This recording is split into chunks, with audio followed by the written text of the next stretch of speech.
ایک آدمی تھا تو اس کی بیوی انتقال کر گئی اور اس نے طلاق دے دی. 10-11 سال کا اس کا بیٹا تھا. اس نے دوسری شادی کر لی. ایک دن اپنے بیٹے سے کہنے لگا, بیٹے وہ سگی اماں ٹھیک تھی یا یہ والی ٹھیک ہے؟ تو بیٹا کہنے لگا, ابا جی یہ ٹھیک ہے. وہ سگی امی جھوٹ بڑے بولتی تھی, سگی امی جھوٹ بڑے بولتی تھی, جھوٹی تھی, یہ سچی ہے. اس نے کہا, بیوقوف تیری ماں جھوٹی تھی. اس نے کہا, ابا بڑی. کہا کس طرح؟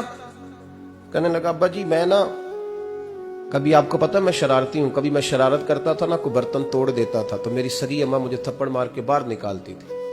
کہتی تھی میں تالا لگاؤں گی باورچی خانے کو, تجھے ساری رات روٹی نہیں دینی, تو آج بھوکا ہی رہے گا. بالکل نہیں دینا, ساری رات نہیں دینا. بڑے دعوے کرتی تھی, قسمیں اٹھاتی تھی, پر بڑی جھوٹی تھی. آدھا گھنٹہ بھی نہیں گزرتا تھا تو گلیوں میں مجھے ڈھونڈنے لگ جاتی تھی, اور لا کے نا تو غلطی میری ہوتی تھی, رونا میری اماں شروع کر دیتی تھی. اوے مینوں نہ ستایا کر وے پترا. پھر میری مرضی کا کھانا مجھے پکا کے دیتی تھی, میری مرضی کا. اور پھر میری اماں مجھے تحفہ بھی دیتی تھی. ابا جی وہ جھوٹی تھی, پہلے کہہ رہی تھی ساری رات نہیں دینا, اب آدھا گھنٹہ. یہ بڑی سچی ہے, جواب بھائی ہے.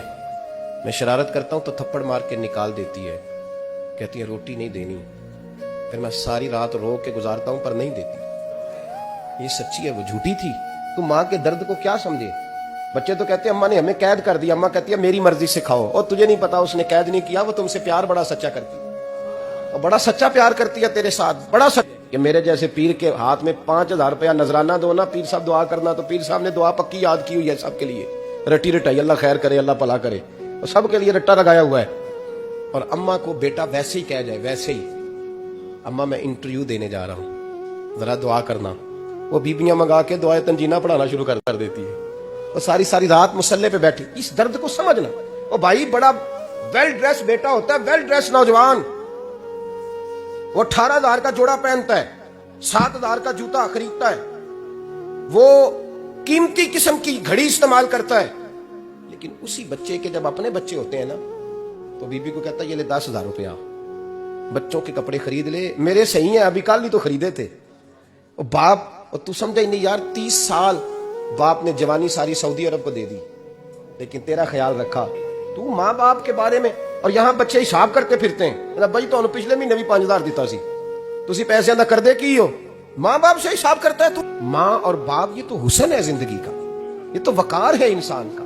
جب تک ماں باپ کا ہاتھ پکڑ کے چلو گے نا, رستے سیدھے رہیں گے.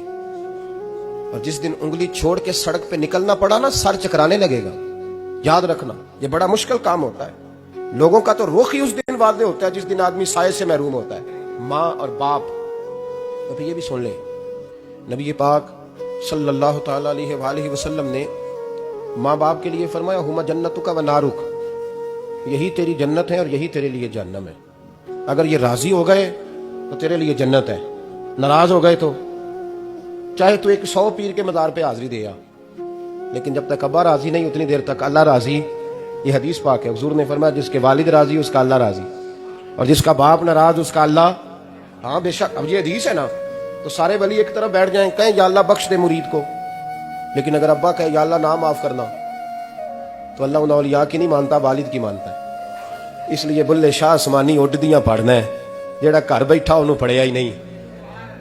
بھائی یاد رکھو, ماں باپ سے پیار کرو, ان کی خدمت کرو, ان کے پاس بیٹھا کرو, اور ماں باپ کو ٹائم دیں, وقت دیں, چند گھڑیاں ان کے پاس بیٹھیں.